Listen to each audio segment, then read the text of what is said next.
In 1066, a formidable leader known as William the Conqueror crossed the English Channel and forever altered the course of history. From a disputed birthright in Normandy to the bloody Battle of Hastings, his audacious quest for the English crown reshaped an entire kingdom and laid the foundation for modern Britain. In today's episode on the Before Now channel, we're diving into the riveting tale of a conqueror whose ambition, strategy, and ruthless determination changed the world. If you like this video and others like it, please like and subscribe to the Before Now channel.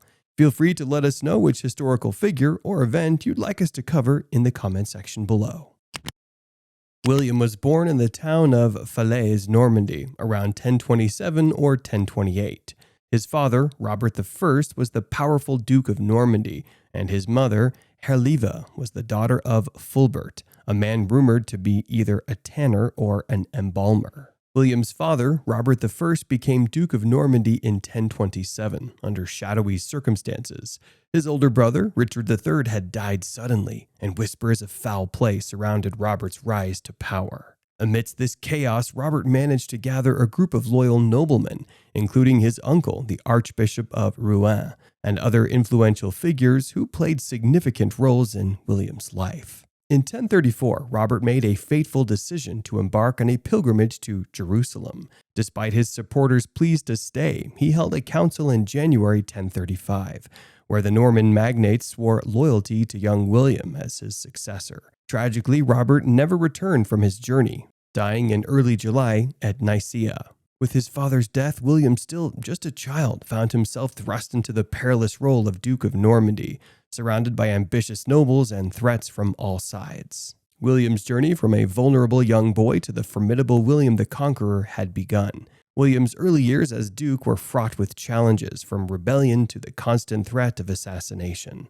Despite these hurdles, he asserted control with the help of loyal supporters and strategic alliances. One significant factor in William's favor was his marriage to Matilda of Flanders. Despite initial papal opposition, they married in the early 1050s. The union strengthened William's position, as Flanders was a powerful territory with connections to both the French royal house and the German emperors. The marriage produced several children, further strengthening his position, and by 1060, with his key rivals deceased, William's dominance in Normandy was solidified. In January 1066, Harold Godwinson was crowned King of England at Westminster Abbey amidst controversy. His claim to the throne was far from secure, with his brother Tostig, King Harold Hardrada of Norway, and William of Normandy all eyeing the crown. Tostig attacked England's southern coast in May, but found little support and retreated to Scotland. Meanwhile, William of Normandy gathered an army and fleet throughout the summer, anticipating an invasion. Harold also prepared by assembling forces along the English Channel. William of Poitiers is a council called by Duke William, where he reportedly debated with his nobles about invading England. William established control over his nobles, who supported the invasion for potential rewards. William also secured papal approval from Pope Alexander II and entrusted Normandy's governance to his wife during his absence. Throughout the summer, William amassed a substantial invasion fleet and army in Normandy. Delayed by adverse winds, William waited until late September to sail. Harold, having kept his forces on alert all summer, disbanded his army on September 8th for the harvest season. On September 25th, Harold defeated Tostig and Hardrada at the Battle of Stamford Bridge. Just 2 days later, William's fleet landed at Pevensey Bay, and he began his march inland. After his victory in the north, Harold quickly marched south to confront the Norman threat. He stopped in London before continuing to Hastings, where his forces took a defensive position on Senlac Hill. The Battle of Hastings began on October 14, 1066, and lasted all day. William's army, including cavalry and archers, initially struggled against Harold's shield wall. However, feigned retreats by the Normans lured English soldiers into vulnerable positions that broke their lines.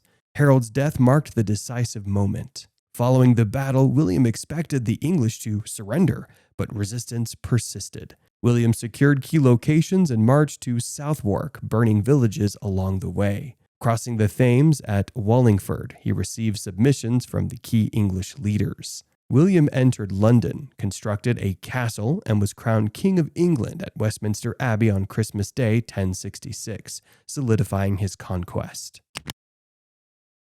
After his coronation, William the Conqueror stayed in England to consolidate his rule. He aimed to reconcile with the native magnates, confirming the Earls Edwin of Mercia, Morcar of Northumbria, and Waltheof of Northampton in their lands and titles.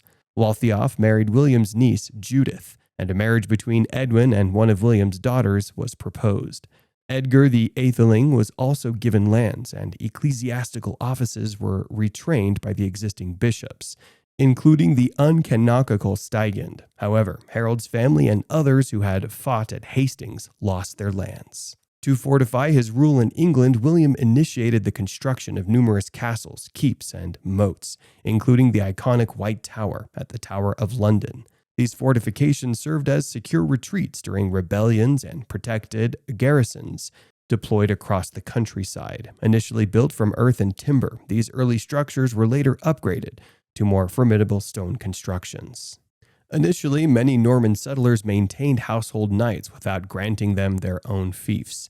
Over time, however, these knights began receiving land grants through a process known as subinfeudation. William also mandated that his newly appointed magnates contribute a fixed number of knights for military campaigns and to garrison the castles.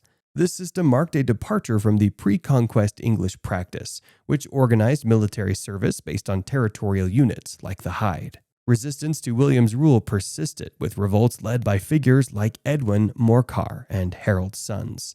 William's strategic castle building and swift military responses quelled these uprisings. The harrying of the North, a brutal campaign to subdue the North, exemplified his ruthless determination to maintain control.